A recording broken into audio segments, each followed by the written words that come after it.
So I think ctDNA is quite an emerging technology, and there are many potential applications. The data to date shows us that ctDNA can predict tumor bulk, and that when disease decreases, ctDNA tends to decrease, right? So of course, one of the applications of that technology is to follow ctDNA like we've done in the past with traditional markers like CEA. But there are no randomized comparisons for this.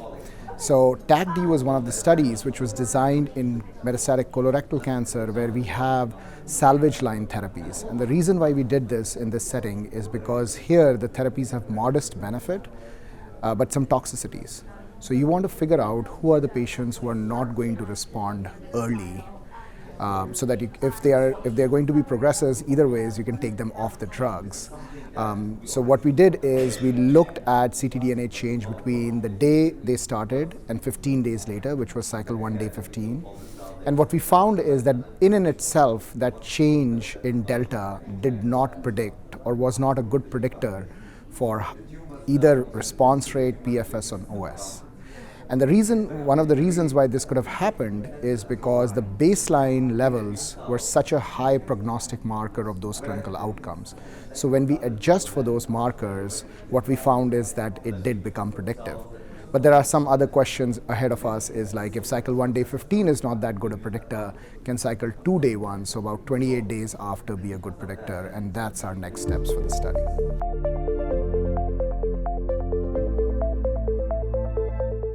So high circulating tumor DNA at baseline was really associated with poor outcomes.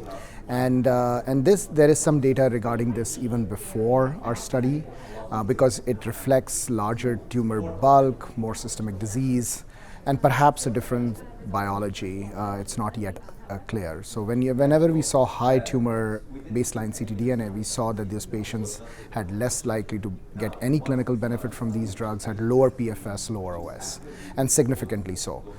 So I think that the way this impacts this is perhaps just the change in ctDNA is not enough to predict it. It has to be put in the context of what level of ctDNA you're starting with.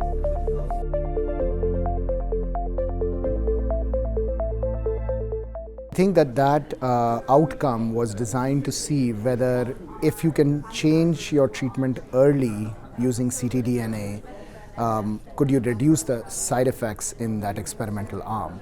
But in reality, what actually happened was that despite the fact that the clinical response of these drugs is expected to be less than 5%, a large majority of patients had a drop in ctDNA, to our surprise. And therefore, there was not a significant number of patients that got changed early on to a different treatment modality. But at the end of the day, the treatment adverse events, like you stated, were same in both the arms.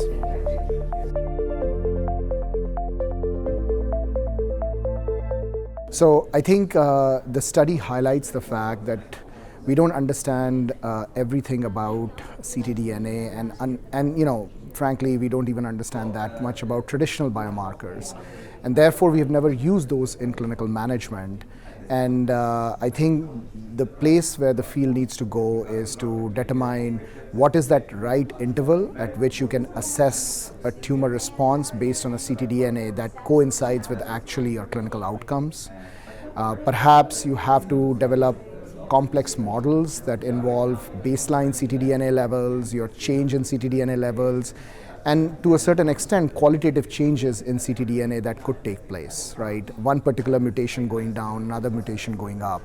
Those are things that we need to study in more prospective trials. So I think what is needed in this field is more prospective trials and perhaps some randomized trials to answer this question before we try to clinically integrate ctDNA into routine management.